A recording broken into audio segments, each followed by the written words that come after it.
no relationships or connections to the music industry at all, right? Mhm.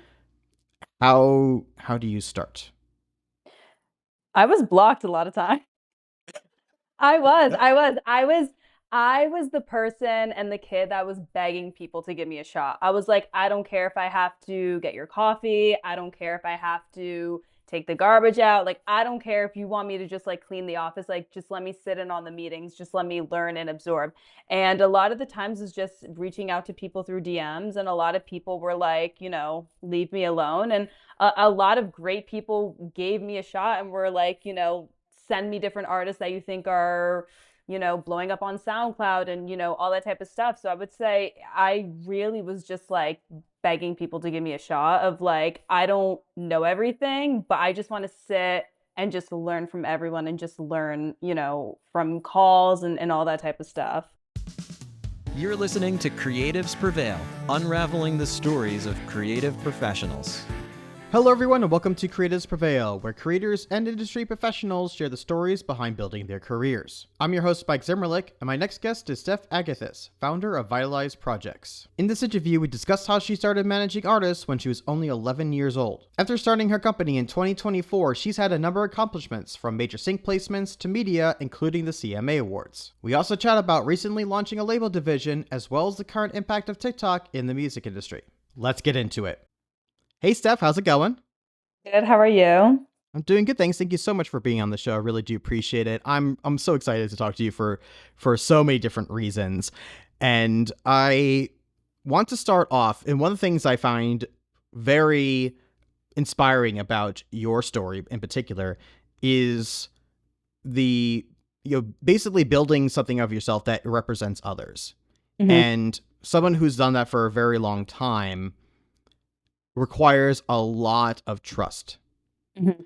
And I want to know from you what that word means to you when I say the word trust. Yeah. Yeah, it means a lot for me. I think even just in this industry, starting at a really young age, I always was giving myself to artists and really, trusting them. And sometimes that wasn't fully reciprocated. And, you kind of go through those situations, even in your personal life, where you feel like you really trust somebody and something happens and you're just like completely just like heartbroken by it. And so just kind of going through personal things in my life, trust has been something that is very important to me, especially with my artists. I want to make sure that I'm there for them, even if it has nothing to do with work, even if I'm not managing them anymore. For me, it was very hard to find people that I truly trusted. And, even working with Kenny Hamilton, he was someone that I really trusted and I really had a great relationship with, and I still do. And so having that, especially in this industry, really goes a long way. And so I try to be there for artists and even just be there for friends as well in, in a way that's always going to be there forever, even in 10 years, 20 years. And so it's all just built off of trust and being able to trust each other no matter, what the situation is. I cannot agree with you more. It's really, really emotionally charging when you are having this kind of relationship. One of the things that I like to say often is that when you are representing somebody else's career, it's one of the most intimate partnerships you can have with somebody on a professional level. They are both, the trust has to go both ways, right? It's like they're entrusting you to take care of their career when you're representing them. You take care of their career, their music, whatever the case is. And they also have to instill the trust into, you have to instill the trust into them that they're going to do the things that they need to do on their end to be able to do the things that you need to take care of for them. So, and that's really hard to do. And I cannot express that enough. It's really hard to do. It is extremely rewarding when it works well, but it could also be so devastating and heartbreaking when it does not. It's like it's going through like a breakup, right? It's same emotions that when you go through a breakup when things do not work out. So but you go with also the highs too, right? And you feel so I know for myself, like I always feel so motivated and elated when I get a win for them, right? And to see them grow and their own, into them own selves too, right? Because you're with them for a long period of time, and oftentimes you're talking to them almost every single day. Right. And you see them start from like, some artists start where they're either really young or they're very premature in the sense of they may have never gone into sessions, and you see them starting to really grow into their own. And yeah, I mean, I think there's nothing more rewarding than growing with them. And again, when there is a situation where that trust is broken, it's extremely heartbreaking. Now, I want to put into some context here on some other things, which is you mentioned before about, having trust in you. Mhm. You, from what I understand, started working with artists when you were 11 years old. Is that Yes. correct? Yes. Yep. I started managing 5 artists when I was 11. Yeah. I mean, I remember like watching Saturday morning cartoons when I'm like 11 years old, and you're out there managing artists. Like, Yes. how did that happen? Yeah, so I mean, it all started, I was 10 years old, and mind you, I was a very old soul as a kid. So I thought by the time I was 15, I should have a house, and by the time I'm 20, I should be like, I was very like, oh my God, like time is working against me. Like I have to get everything going. And so I was 10 years old, and I had went to a Disney, I think it was a Camp Rock concert, and I just fell in love with how all the fans were reacting. There were people screaming, there were people crying. And I was just I was like, what is this? Like everyone's in a chokehold. This is crazy. Like the impact that music, an artist, a tour, a show can have on someone, I was just beyond myself. I was like, I want to be a part of this. I don't know how. I definitely don't want to be the artist, but I have to be a part of this somehow.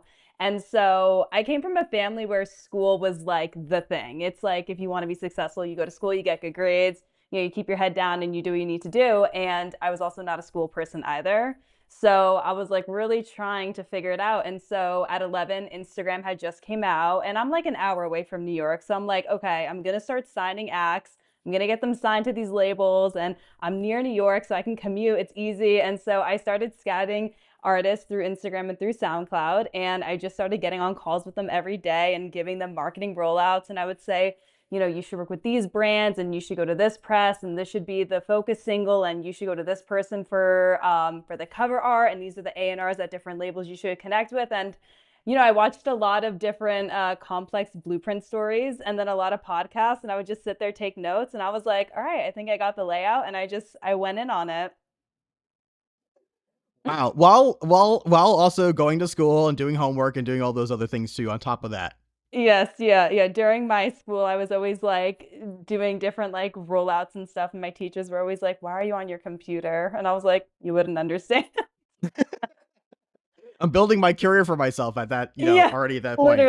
literally. Was can you tell me a lesson that you learned back then? Like something that that you didn't realize how the industry worked, or something that you realized, oh, that's not how things go.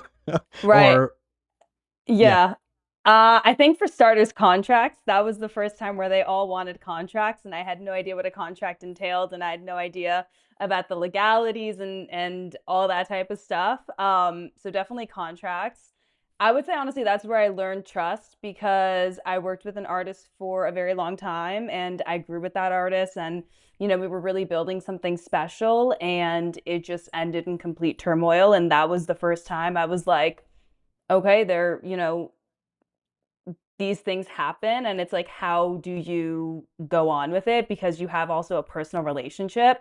So that was honestly the first star where I was like, I really have to learn who I work with, and I really have to learn when to give my trust to somebody and let that grow over time, versus because you have a friendship with somebody and because you want to see them win so badly, not getting lost in that as well.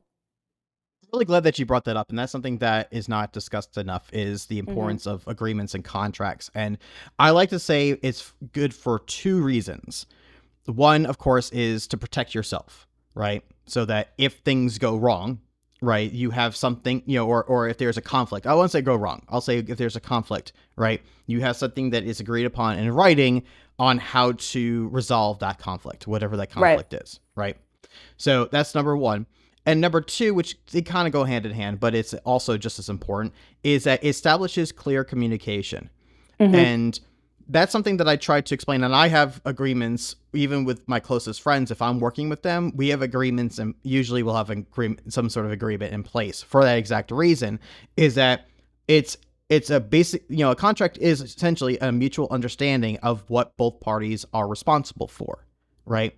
So if it's actually in writing, then there's something that's clear. Otherwise, if it's not in writing, then the problem you can come, well, I thought you were going to do this, or I thought that you were going to be responsible for this, right? And that actually in itself causes conflict, where if at least it was all established ahead of time, right?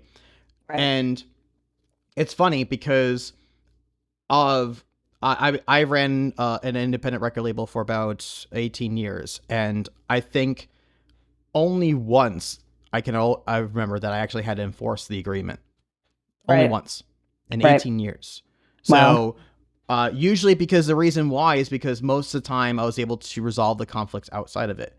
But, but there's two quick stories I would like to tell really fast on contracts, and that is I learned that at an early age because when I was in high school, I had this project where basically we did like yearbooks on DVDs. This dates me a lot, but we did like yearbooks on DVD, and I had made up a contract that I had the television station for the high school sign so we can get access to the footage. Well, apparently that teacher was not supposed to be able to do that, and the assistant principal was going to prevent us from making this project, which was our capstone. Like, we would have failed the class if we didn't. If they basically denied us. But because we had I remember going into the assistant principal's office, and there was a teacher, the assistant principal, and then I saw literally on his desk the contract that we signed. And I was 18 at the time too. So they went, God, it's legally binding. Oh God. And he just looked at me and went, yeah, you're good, and just let me go. So protection. That's big one is protection. And then the other thing, like I said, is the clear communication. And that's big too, because I had one of the first bands that I ever had on the label. I also started managing, and they mentioned that they had a prior manager, which was fine. And I asked them, is everything cool with them? And they said, yeah, absolutely, everything's cool. So there was a time where there was a potential opportunity, and they mentioned that their previous manager had the contact for that opportunity. And I said, is it okay to reach out? And they said, yeah. So I reached out to this person, and that person came back to me, and he was very nice about it. But he said, hey, I'm not sure what's going on, but I'm still under contract with this band. So I went back to the band, and I told them, I said, hey, what's going on? He says, you guys are still under agreement. And they go, no, he's not. He's not our manager anymore. And I said, he says he has agreement with you guys. He goes, yeah, no, that agreement's canceled. I said, why? And they said, well, he hasn't done anything. I'm like, that doesn't mean. Oh God. And so, right, you see where this is going, right? Yes. And so I told him, and I'm like, can I see the agreement? And they said, we don't have it. Oh no. So they didn't have a copy with the contract. So, oh my God. Again, clear communication. Again, have to make sure that both sides have the copies of the agreement, and then on top of that too, you making sure that everyone understands what those responsibilities are. Because again, just because you have the assumption that somebody else is supposed to do something, if that's not in the agreement, right, they may be assuming something completely separate from that, and that this is actually what their responsibilities are. So again, that's why contracts are so important. Yes. Yeah, they really are. Okay, so learning how to do agreements, so important. Yes, they definitely are. And then you launched your own company in 2024. Yes. Called Vitalize Projects. So I assume probably at this point you realize, okay, I've been doing this for a while now. I want to start taking this a little bit more seriously. Is that why you decided to start your own company?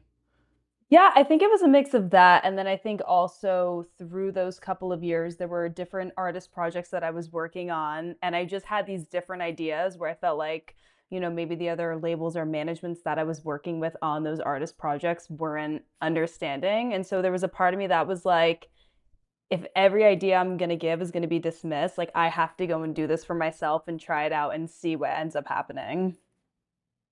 Absolutely.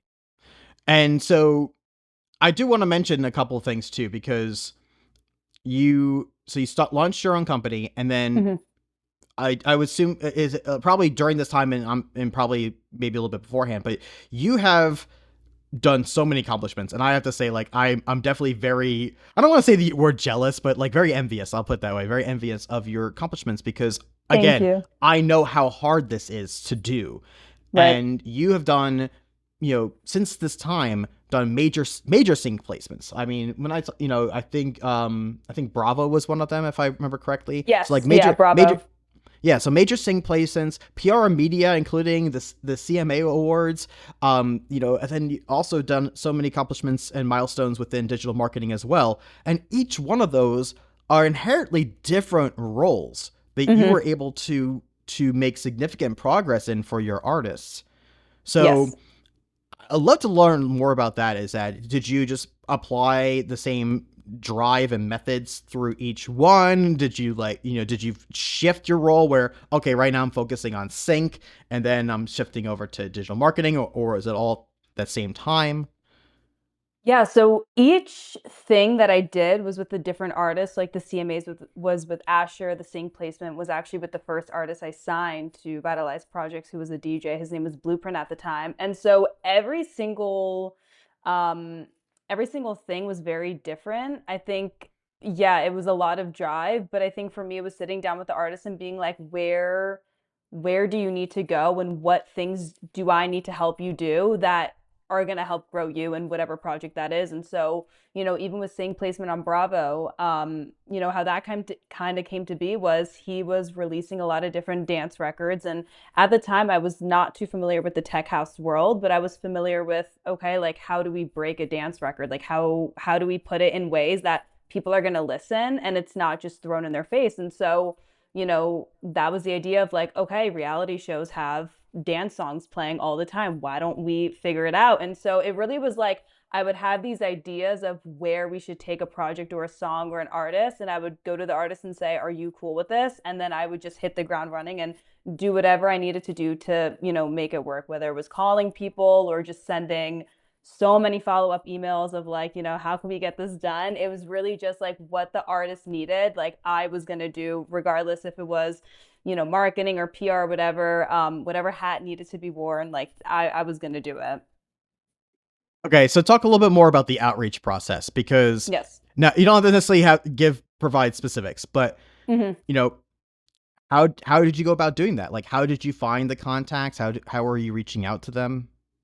Yeah. I think for me, I would contact a couple of people that I knew first and would kind of say, like, how does this process work? Like, especially with the CMAs, I'd never outreached for a red carpet. And I really honestly had no expectations. I thought it was just going to go to spam and that was going to be the end of it.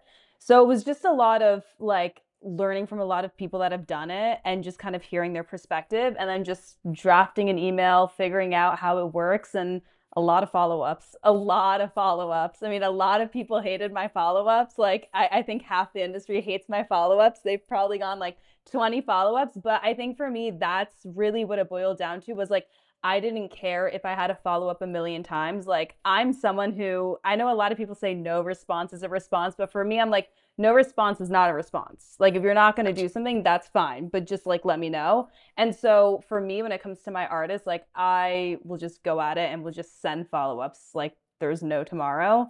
And yeah, I think that was probably like the biggest thing for my outreach, was just my constant follow-ups. So I appreciate that you mentioned that no response, about no response. No response is no response. There could be Thank you. 10 billion reasons why somebody did not respond to you. It could have been that it went to their spam box and they never got it. It could be that they had 100, 200 more emails ahead of yours that they were still trying to filter through, which is usually actually the case. Right. Right. So it's that they didn't even get a chance to even see the email itself. Or maybe they did find the email and they were intending on responding back, but they forgot to because they got distracted by something else, which also happens quite often in this industry. So a no response is a no response. It's not a no. And Right. so until you get a response, then it's either a no, or it's a yes or a no, or not right now. Right. Right. And those are like the three areas. It's like, it's either a yes or a no, or not right now. And so I'm curious though, on your follow-ups, how What's your frequency? What's your frequency on follow-ups? Do you like do weekly? Do you do like monthly? Do you change it up? I do weekly. Sometimes like after the initial one, if I see like for example the CMAs, I reached out months in advance, but when I started seeing all like all the announcements of like who's on the like the performance and the all that type of stuff, then I would start doing it like weekly to be like, okay, I need to stay on top of this. So definitely weekly, but sometimes it's like 3 or 4 days and I have to follow up. Yeah, it definitely depends upon the urgency, right? That's a big Yes, part of it. yes. If it's something that is very time sensitive, then I at least I don't feel as guilty of reaching out a little bit more frequently if I know that Right. that the window of opportunity is small. If it's a if it's like a larger window, or there is no window specifically and it's just an overall opportunity you're trying to secure, maybe I'll spread those out a little bit more. Right. But yeah, if it's something that's urgent, right? It's yeah, hey, like, Yeah. kind of tapping on the door, like, hey, don't forget about me. Yeah. Yeah. Uh, Yeah. so you talked about before, and I appreciate the fact that you mentioned that you reached out to people that you already knew about how to do certain things. hmm How did you get in touch with those people? I mean, a lot of times I deferred to people I used to work with. So I would just kind of call them up and be like, "Hey, I'm trying to do this. What do you think? Like, how do you know the process?" A lot of the times I do call up Kenny Hamilton. I'm like always calling him up.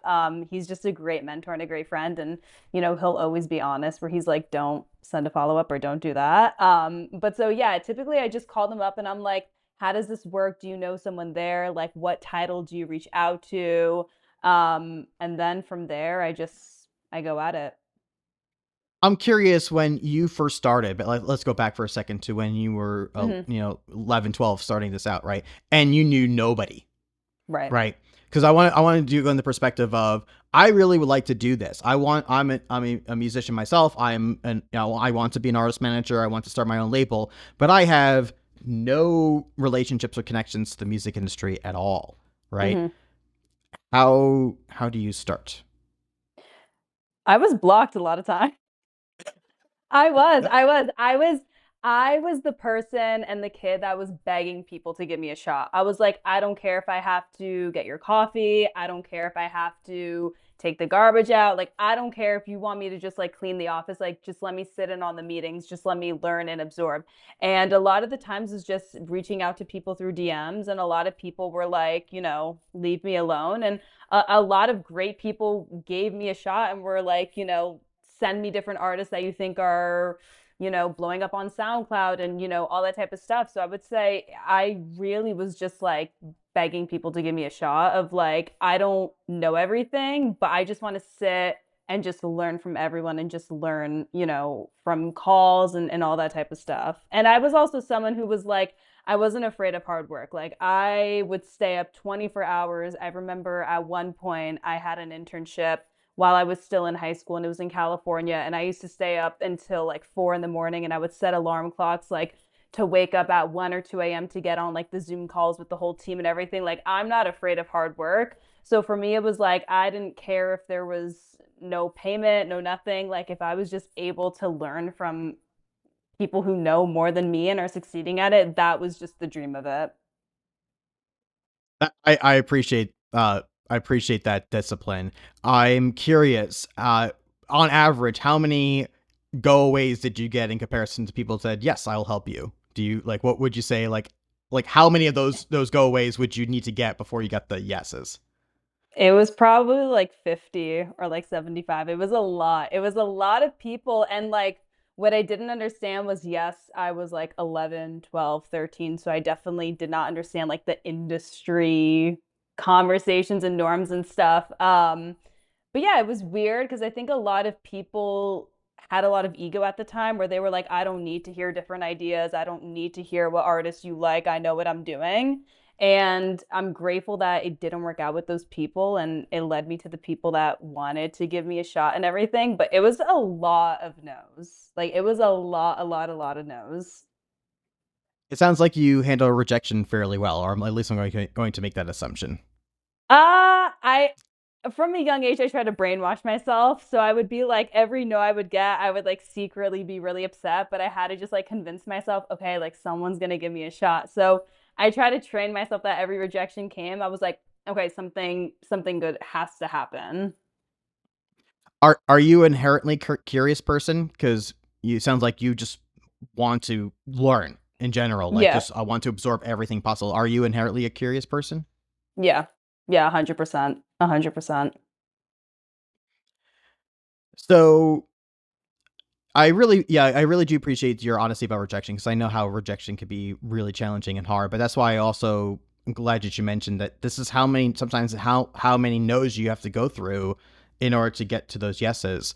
And Right, I do also want to state this too, is that at least from my personal experience, is that it doesn't matter what stage of a career that somebody's at. I've had people that are just starting out that will give you a no, and and and vice versa. People who have been doing it for decades on a very high successful level, they'll will be more than willing to give you their time. In fact, I find that usually is more the case. Is that if right, somebody who's actually been very successful in the career, they understand where you're coming from because they were at your point at some point in time as well.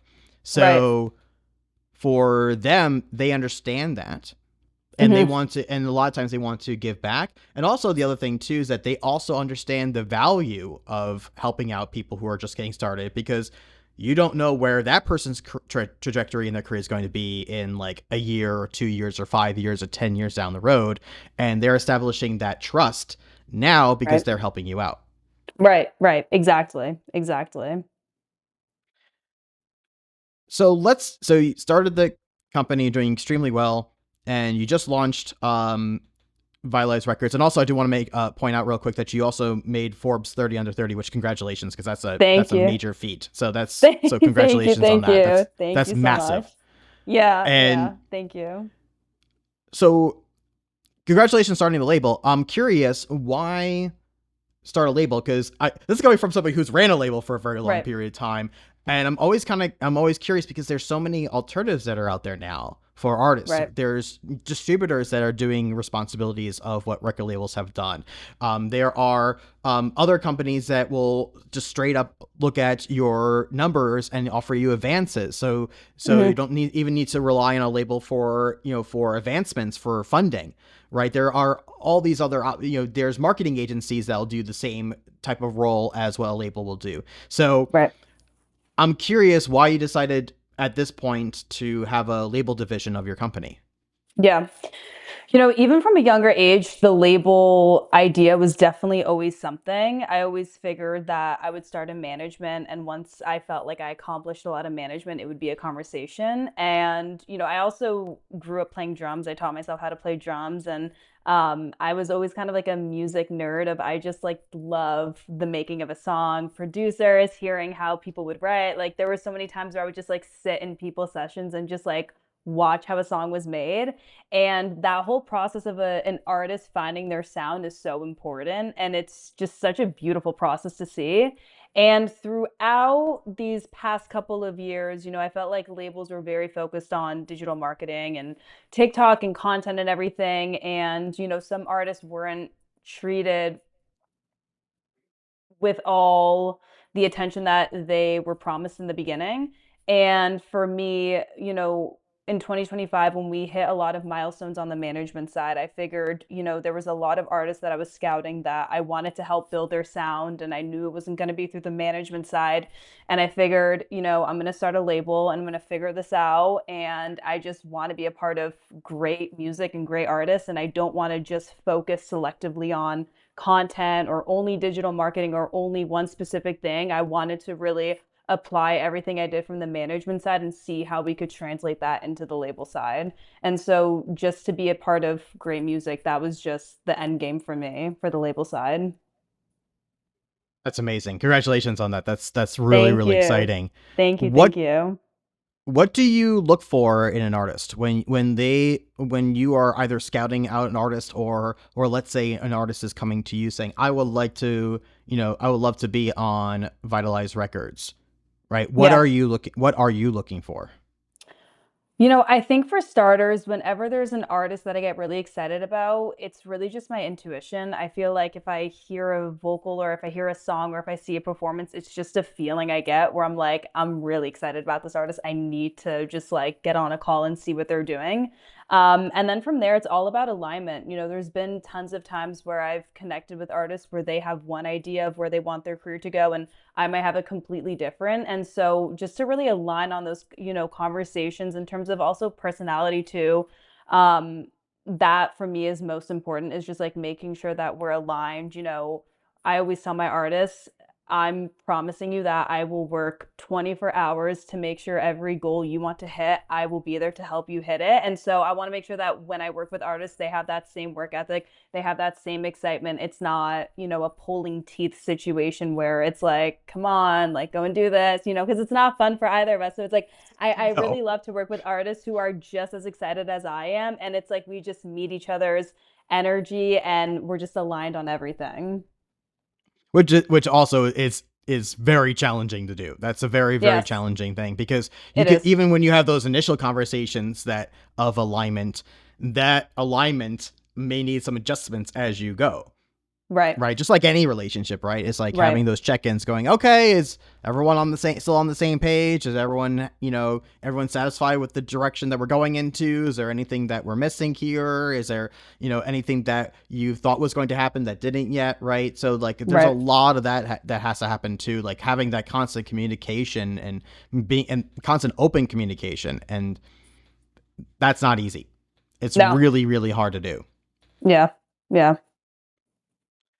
So, but yeah, I understand, like, making sure, and I appreciate and respect that that's what you said is first. It's not even about the numbers, and I just want to make sure that's also clear. Is like, it's not No, just about no. the No, no, no, no, it's no. it's about the chemistry. It's about the having that, again. It's that alignment that we both have the same vision in mind as far as what this project's going to be, and we're both invested and excited about it. Right. Yeah. No, no. I'm definitely not someone who looks at artists because they're either trending, they have a million followers, they're having like a viral moment.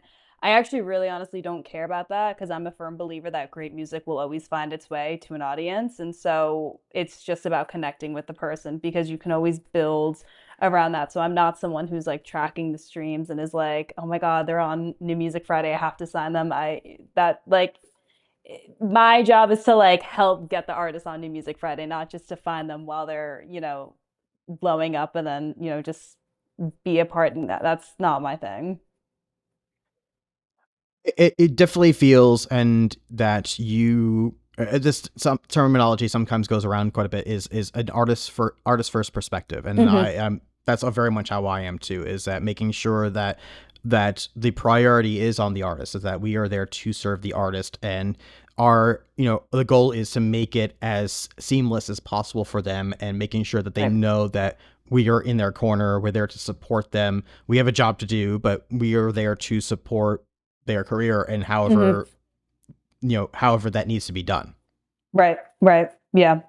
Yeah. For me, it's the same thing. I always say the artist is the CEO and we're either the partners or the COO. Whatever the artist wants, whatever goals they want, we're here to bring value and to bring opportunities. We're not here to tell them, oh, this content does really well, like you should do whatever. There's artists that I work with where they might not want to be posting on TikTok every day, and I'm not against TikTok. I think it's a tool, it's for free, why not use it? But I think it's just working with the artists and compromising with them. Some prefer to do live shows and live pop-ups and everything. And so when I connect with artists, it's very much similar. It's like we've known what we wanted to do from a young age. And so for me to work with artists, like that's the dream. And it's a never ending dream getting to work with all these different artists. And so what they feel strongly about and how they want to move their career, I'm not here to tell them, no, you can't, or yes, you can, or, all that. I'm here to be like, okay, let's do it. Like, let's go for it. And if something happens, we'll pivot and we'll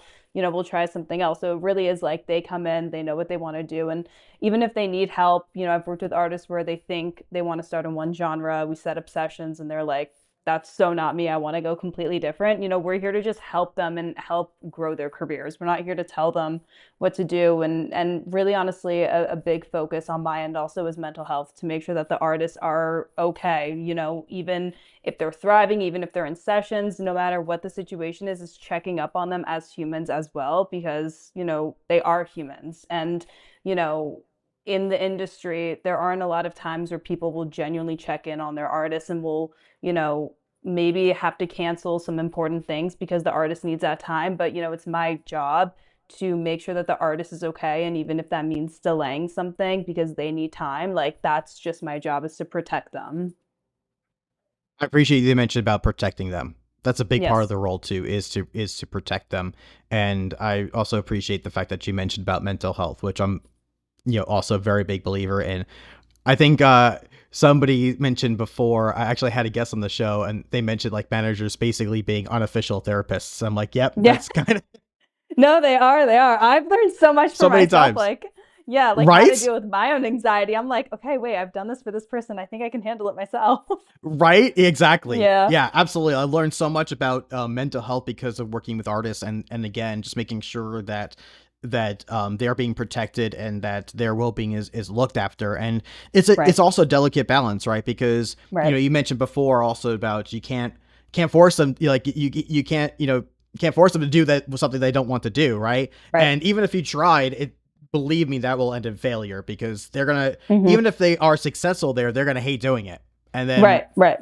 then it becomes self-fulfilling that's going to fail because of that reason. Right.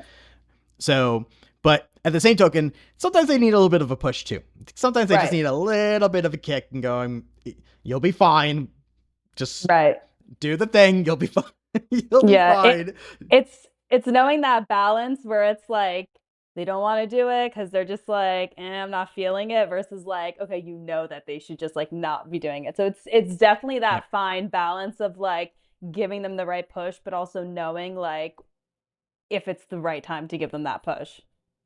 Exactly. Yeah. Timing is a big, big, big part of it, is that you Hmm. really need to make sure that you really have to assess where their mindset is at. And that you may not always know, but something that you should always keep, be aware of is, Right. okay, is it that are they going through a personal issue of some sort, or is it just they are unsure about doing something that they're uncomfortable about doing, right? Right. And Right. there is a very big difference between those things. They might be having, dealing with depression or anxiety, and this is just adding to it, right? In Right. comparison to that, this is something that I am unsure about because I've never done it before, and I'm concerned about how it would be perceived, or Right. whatever the case right might be, right? In that case scenario, sometimes it's just giving them that little, I like to Pep say kick, talk. but a little bit, yeah, a little pep talk, right? Exactly. A little bit of Yeah. Yeah. Yeah. Yeah. encouragement, things like that too. Or sometimes I call it tough love. Once a blue moon, you have to give them a little bit of tough love and being like, no, Yes. you gotta, like, it comes down to that work ethic, right? It's like, okay, if Right. this is what you want, this is the career that you want to pursue and have, there are some things that you may not want to do, but has to be done, Right. and you have to learn how to accomplish that. That's not detering from mental health. That is just, this is the work. Right. This is part of the Right. job. Right. Right. Exactly. Exactly. 100%. Yeah. There's so many things. It's interesting these days because, one of the things that has been talked about recently is about arts development, and that there Hmm. is no arts development anymore. Right. Do you feel that's the case, or do you feel that it's just changing where that development is happening? I think it's a little bit of both. I think in the beginning of 2020, when there weren't as many independent labels and all the majors were still, that's where you wanted to get signed to, I think they started kind of segueing into more digital market and data focused and everything. And I think it's starting to increase there. I think there's a lot more independent labels or artists building their own labels with their own team where they're able to structure their development. So I really just think it's the setup, but I would definitely say there are a lot more independent labels that are starting to focus, like genre focus on development, that are starting to come up a little bit more. Yeah, I find it kind of interesting, and again, I also find that there's so many non-traditional methods that artists can go through. Again, there's so many resources that are out there now, like even just looking at YouTube, right, or podcasts or anything along those Right. lines that you can utilize yourself to help develop. But then again, and everyone's different, right? Some artists, they can watch YouTube videos all day and take something from it. Some others need more of a hand holding where they need Right. either a coach or consultant or a manager or somebody that's going to help them guide them through that process. So Right. everyone's different as far Right. as how they're able to learn and how they are able to execute on those things themselves. Right, exactly, exactly, and I think as the label's job, it's knowing what the artist needs. I think you can kind of get an idea if an artist is a little bit lost in finding their sound, and, you should focus more on that versus posting unreleased clips on TikTok and seeing which one goes viral and then saying, "Okay, now you're in that genre, now you gotta make 10 more songs similar to that." So I think it's all about the artist and, what they really need from the label. What do you feel is the biggest challenges right now in the music industry? I mean, especially you mentioned about like even from 2020 to now, which Mhm. things are changing even on a regular basis in this industry right now. Right. So, what do you feel like are the biggest challenges that are being faced today in the music industry? I would definitely say the dependency on TikTok definitely plays into it a lot. I think that translates in a lot of different sectors that, people might not realize, whether it's interviews, it's radio play, it's editorial. There's so many different times where artists release songs, and even if it's editorial outreach, they'll ask how many views it's doing on TikTok. And I think, again, I'm not against TikTok. I think it's a great tool, but I am a firm believer that, like, you should also give great music a chance as well. It shouldn't just be selectively based on how many likes. And there's great songs I've heard off of TikTok that have 2 likes, and there's great songs that I've heard that have 2 million likes. And I think it's just being able to balance out songs, not just because someone has a following or someone has, X amount of views or whatever that is, that they're more deserving because, someone who's been doing this for 10 years only has like 500 followers. So I think it's just finding that balance of, like, also being willing to work with those artists who might not have, the tools to be like an influencer or like a persona on TikTok, but being able to work with them and find their niche of how they can engage with their fan base and how that can translate into streams. Do you feel there's going to be a new contender for attention coming down the pipeline?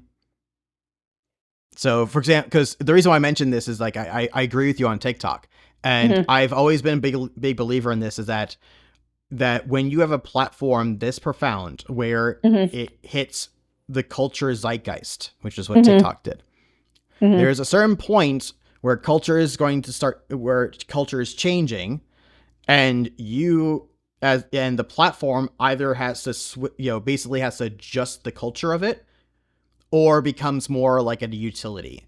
And case in point, right? Instagram and Facebook, Hmm. perfect examples, right? When Facebook first came out, right, it was super popular because it was part of the culture, right? People are Hmm. like, find me on Facebook, Facebook me. Nobody says that anymore. Everyone's on Facebook but that's the thing is like Facebook now is a utility. Like nobody talks about Facebook as culture. It just happens to be everyone's on Facebook. Like that's just the way everyone just connects. It's not a part of our identity anymore, Right. right? Same thing's true. Same thing's true with Instagram. Instagram was originally meant for people to share images. How much of Instagram right now is focused on the images themselves? It's more about just keeping everyone updated what's going on, right? Right. Right. Right. So the culture of Instagram has completely changed. Again, being more of a utility. But something like TikTok though is kind of interesting because at least for myself, I haven't seen it get to that. Like I can see culture starting to change from what TikTok was, but I don't see necessarily TikTok shifting into where it's like that's the go-to for let's say short form videos, right? Because you have Hmm. Instagram Reels, you have YouTube Shorts, you have Facebook Reels, you have all these other platforms that are doing things that are very similar to TikTok and also have a very large audience. So I'm curious if where TikTok's going to be sitting in all this. I think TikTok's gonna be here for a while, unfortunately. Hmm. I think just because, like, even as simple as like whether it's a meme or if it's a new song or if it's an influencer or if there's drama, like even for myself, if someone sends me like a drama or something's happening, it's always a TikTok link. It's never like a website link or anything like that. And I think TikTok is just, I think it's hit such a hype where it's like people have invested so much in this platform and it's become like the platform that I think it would take like 10 years to go down. But even then, I don't know, because like look at technology, like look at AI music now taking over. I just think where the world is heading, everyone loves technology. And unfortunately, I haven't spoken to someone who was like, I hate TikTok because of the platform. Like typically people be like, oh, I don't like how, people bet on TikTok or influencer or, all that type of culture that comes out of TikTok, but no one's actually hated the platform. And so I think as technology is rising, TikTok is definitely going to still be the it platform for a couple of more years. Interesting. Yeah, I don't think it's going away anytime soon, but I am kind of curious because there's so many others that are like that out there, and that once the shiny new object comes along the way, which there will be, there always is, but once that shiny new object comes our way, is that going to take the attention away from TikTok? I always like this as example is MySpace, because right now I feel what TikTok's happening right now is like it hit its saturation point, its top point, right? And unless it can keep it or is doing things to maintain that level, if the new player in town comes around, right, and then takes that away from you, you'll have a MySpace situation all over again, because that's exactly what happened with MySpace. MySpace was like literally a culture defining platform. Everyone was on MySpace. Like if you were not in the top 8, you didn't exist, like that kind of a thing, like back in the day, right? And there literally was a thing called MySpace artists. Like artists were literally, their entire presence was on MySpace entirely. Right. And when MySpace was no longer relevant, which didn't take that long, it took maybe like 3 to 5 years after it hit its top point. It didn't take that long for all of a sudden to become irrelevant. And all the artists that did not diversify and try to move their audience to another platform, they're gone. Like they literally stopped existing because their entire audience was gone because it was all on MySpace, right? So I'm not saying that TikTok is there yet or that it will be there, but at the same token, I have also haven't seen yet TikTok moving towards that type of a thing where it's just as essential as being on Facebook or Instagram, which I think we just all are, just because we like just because everyone else is, right? So I don't see that yet. I don't see TikTok being, I am on TikTok because everyone else is. Right. I'm not like, we don't think that way, right? It's like, it's just, that's where everything is trending right now, is on TikTok. Right. That will stop being the case at some point. Yeah. At some point in time, when that happens, I'll definitely be curious how it's gonna translate into like pop culture and everything else. I'm definitely curious to see how that one switches out. Yeah, but again, that's why it's also important too, like always keeping in mind what is coming down the corner, and then also not relying on just one platform, because exactly. I mean, look what happened in the past year or two. I mean, we didn't even know TikTok was going to be available in the United States. There was a chance that it wouldn't. Right. Exactly. Yeah, exactly. And then all of a sudden your audience is just gone. Yeah. So now TikTok's big enough platform that chances are that was unlikely to happen, but it was getting to the point where there was a chance that could have happened. And then all of a sudden TikTok was banned in the US. And that was crazy. That was definitely crazy. So that's the thing, is you just don't know. If you have to sometimes think about it, it's like if a platform that you are nurturing is just tomorrow they shut their doors for whatever reason. Right. That's why you can't strictly depend on, TikTok views and everything. You have to make sure that it's balanced out, whether it's through Instagram and Facebook and Snapchat and everything. It can't just be selectively one platform you're focusing on. Exactly. All right, we can start wrapping things up here. I do have a couple of fun questions for you. So the first question I have for you, and I think I already know the answer, but I do want to ask this anyway, or I might ask you a different question, which is what was the very first concert that you ever went to? It was a Disney Camp Rock one. It was a Disney Camp Rock Run. Okay, so Yes, you already yeah. answered that question. All right, so I'm gonna ask you a different one of my other questions, and I might go give you a different one then. Okay. So, what is a go-to artist that you're currently listening to right now that is not an artist that you're representing? I'm always listening to Avicii. I love Avicii or like Red Hot Chili Peppers.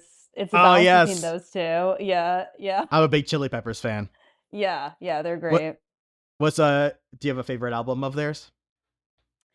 I like a bunch of different songs from different albums. I'm obsessed with Dozed and Snow, and Oh Don't yeah, Forget so Me. Yeah, so a couple of different records.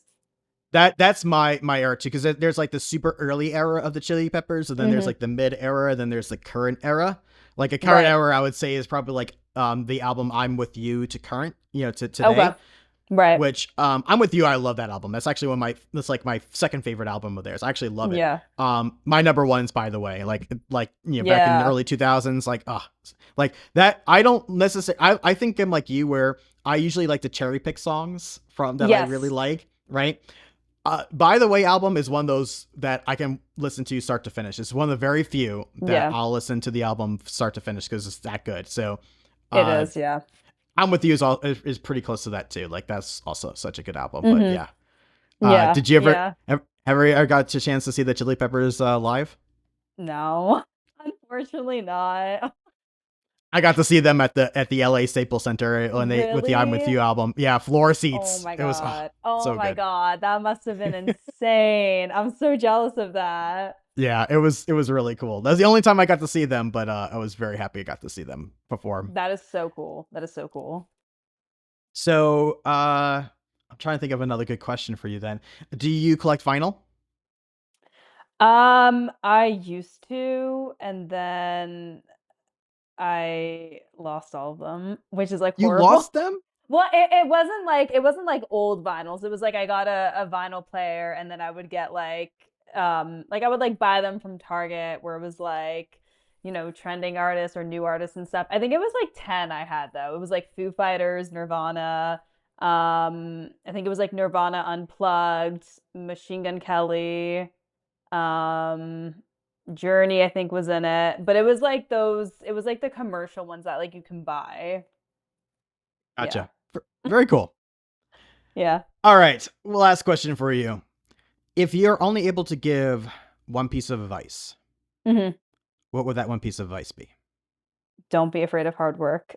Don't be afraid of hard work. I think a lot of people, and I've been there too, where it's like you work for a period of time, whether it's with a company or someone, and then you're like, okay, like now what's like, don't be afraid to just like work hard and absorb everything. And then when you feel that moment of like, okay, you're ready to branch off, but even if it takes a little bit longer to just like learn from other people, do it. Don't just like dive in and not, know everything before doing it. I couldn't agree more. That's something that I have to keep on reminding myself. I feel sometimes that I get so overwhelmed with Right. things that need to be accomplished, and I almost like I'm kind of jinxing myself out of it, if it makes sense. Where Right. it's like, oh, there's so Right. much that needs to be done. If I try to do all these things, I'm going to have all this high anxiety, or I'm going to get burnt out, or all these different types of things. And then when Right. I just kind of put my head to the ground and do it, I'm fine. Like afterwards, Right. I'm fine and actually feel proud and accomplished that I got all this work done. Right. Exactly. Exactly. So 100%. I totally agree with that. Well, thank you, Steff, so much for being on the show. I really do appreciate it. We'll make sure that in the show notes is going to be all links to Vitalize projects as well as the record label. Again, congratulations on launching the label. That's really, really exciting. And Thank I you. wish you the best of luck moving forward. Thank you so much. It was great being on your show. Thank you for having me.